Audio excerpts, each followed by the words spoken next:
Bali yung Ventosa sir, ito po yung pang sip-sip po, ginagamit ng tradisyon. Ito po yung traditional na ginagamit ng mga matatanda noon. Pero ang ginagamit nila is yung dati, yung sungay ng kalabaw kay baka. Pero dahil sa kung na rin sa generation natin, ang ginagamit na natin ngayon is itong mga baso.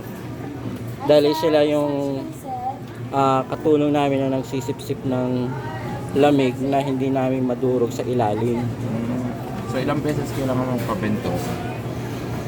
So, depende po yan. Kung advisable naman po yung sa amin is yung ano po, 2 to 3 sa isang buwan, kahit 2 beses.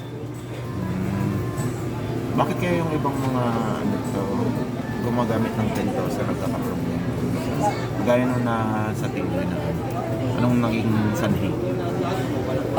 Depende ho yan dun sa ginamit nila sa pagbebentosa. Marami po kasing pamamaraan ang pagbebentosa. So ano to, nung napanood mo yung sitwasyon na yun, di ba nagnana yata yung likod niya, nasunog. Ano yung naging pagkukulang nung ng bentosa sa kanya? Since doon sa interview naman, napanood naman namin doon at nakita ko rin naman doon sa manager, sinabi ng manager may konting kapabayaan nang nagbentosa sa kanya. Kumbaga hindi na nabantayan. Yung gamit niya, ano dapat yung ano yung sabi mo na dapat hindi niya ginamit? Yung kasi based doon sa na-interview at dun sa lumabas na ano is cotton with alcohol and coins. Tapos sinindihan hanggang sa napabayaan. Yun po yung naging cause noon bakit So hindi nasunog. pwede yun, ano? Hindi pwede. Ang gumagawa po lang ho nun is yung mga expert talaga. Mm. Sila lang ho yung nakakagawa nun. At dahil dun sa amin ay hindi namin gusto yung gano'n na pamamaraan. So yung bumalik po kami sa traditional na pamamaraan. So ano lang yung ginawa mo sa likod ko?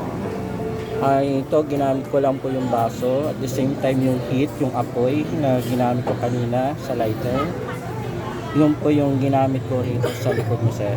Basic yun, ano? Basic po ho yun.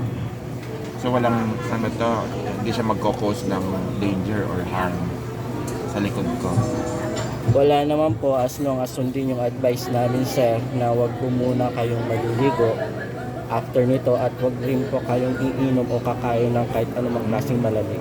Ganun pala yun. Thank you very much. Pwede mo nang i-off. Ayan. Tapos